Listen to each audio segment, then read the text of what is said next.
வணக்கம்.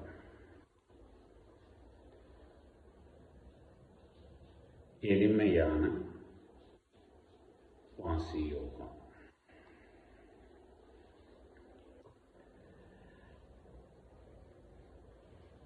சித்த வித்யாவில்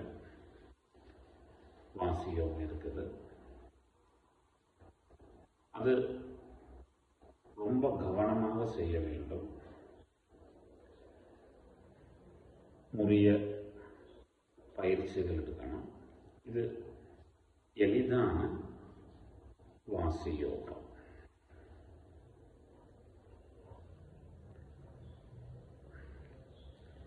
இப்போ இந்த வாசி யோகம்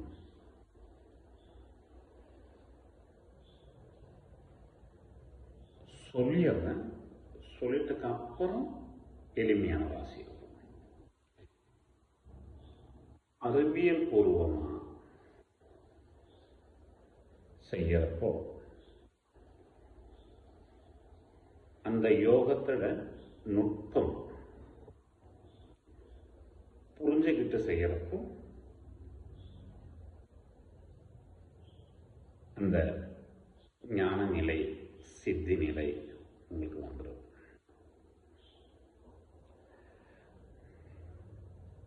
அது எப்படி?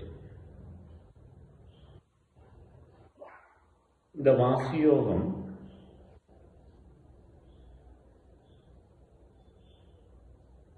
நம்மள பிராணசக்திய இது வழி இல்லாம ஏற்றி இறக்கிறது. ரொம்ப கவனம் வேணும். சில நேரங்களில் மரணம் வர வரும். நமக்கு அதெல்லாம் வேண்டாம். நமக்கு எளிமையா அந்த ஜோதியை அடைவதற்கு, சித்தி அடைவதற்கு, அவ்வளவுதான். அறிவியலா செய்ய போறோம். அதனால குரு இல்லாமலே அந்த ஜோதியை குருவாக்கி செஞ்சுக்கணும். ஓகேவா?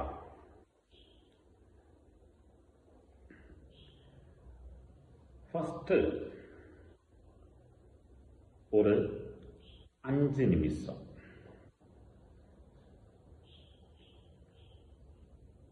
ஒரு 5 நிமிஷம்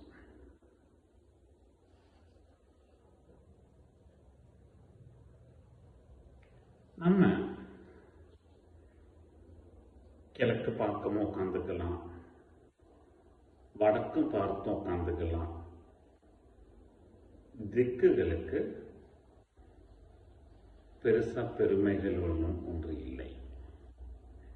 அறிவியல் விளக்கம் சொல்றேன். நீங்க என்ன திக்கிலும் உட்கார்ந்து செய்யலாம். உங்களுடைய உடல் கட்டமைப்பு ரிலாக்ஸா வைக்கணும். நம்மளோட உடல் ரெஜிஸ்ட்ரேஷன் கரெக்டா இருக்கணும். ஓகேவா? அவ்வளவுதான். நீங்க உங்க உடம்போட ரெஜிஸ்ட்ரேஷன் கரெக்டா இருக்கணும். அவ்வளவுதான். ஓகேவா? 5 நிமிஷம்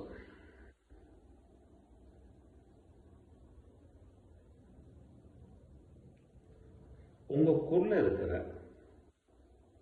உங்க மனசின் அலைவரிசைய அதை பார்க்கணும். ஒரு சினிமா தியேட்டர்ல உட்காந்துட்டு நீங்க சினிமா பார்க்குறீங்களே, அதே போல் உங்கள் மூளையில் நீங்களே பதிவு இறக்கம் பண்ணின அந்த சினிமா இருக்குது. அது நல்ல கெட்ட காட்சிகள் உண்டாகும், இருக்கும், நல்ல காட்சிகள் இருக்கும், எல்லாம் கலவை. அந்த சினிமாவை கொஞ்ச நேரம் பார்த்துட்டு உட்கார்ந்துருக்கணும். உங்க மூளையின் திரைக்கதை மனச கட்டுப்பாடு செய்யக்கூடாது. இப்போ ஒரு சினிமா தியேட்டர்ல உட்காந்துட்டு சினிமா பார்க்குறீங்களே, வாசி யோகத்தை எளிமையா செய்யறதுக்கு உள்ள ஒரு முறைதான்.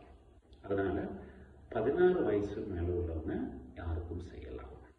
நான் புரிஞ்சுக்கிட்டு செய்யற அந்த வயசு. அதனால அப்படியே உட்காந்துட்டு அப்படி அந்த நேரத்தில் சுற்றி இருக்கிற சவுண்டுகள் நிறைய சவுண்டுகள் கேட்கும். ஓகேவா? அந்த எல்லா சவுண்டுகளும்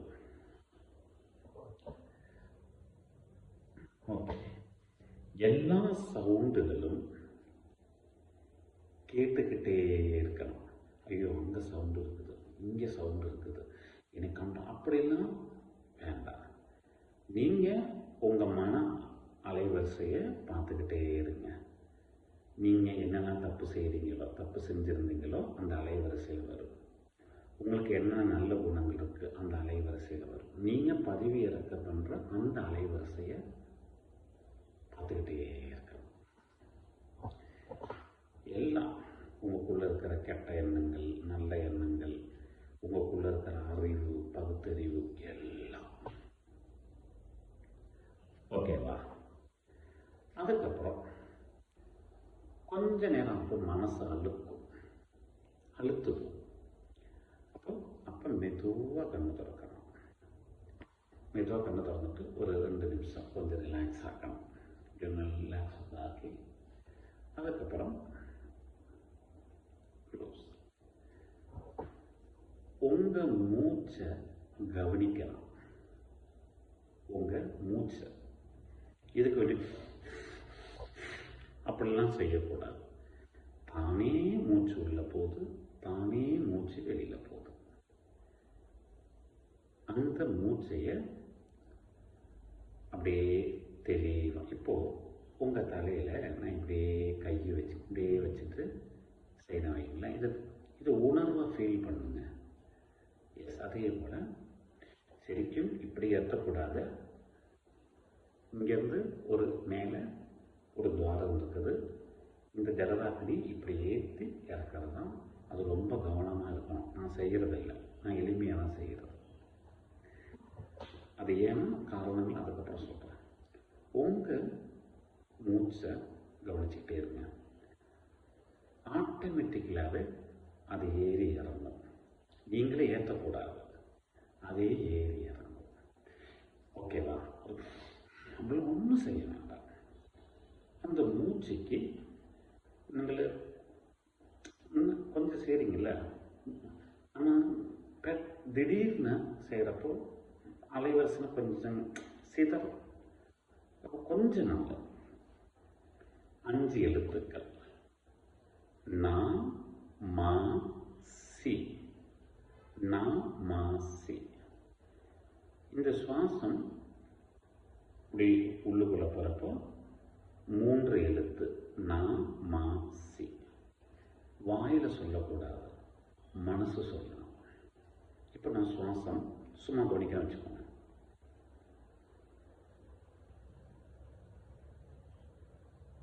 நா மா சி 3 எழுத்து. சுவாசம் விடுறப்போ வா யா நாமாசி 3 எழுத்து உள் இழுக்கணும். 2 எழுத்து தானாகவே மூச்சு போறப்போ. இதுக்கு வேண்டிட்டு இப்படி செய்யாதீங்க. மூளையில் பல பிரச்சனைகள் வரும். இப்படி செய்ய அதெல்லாம்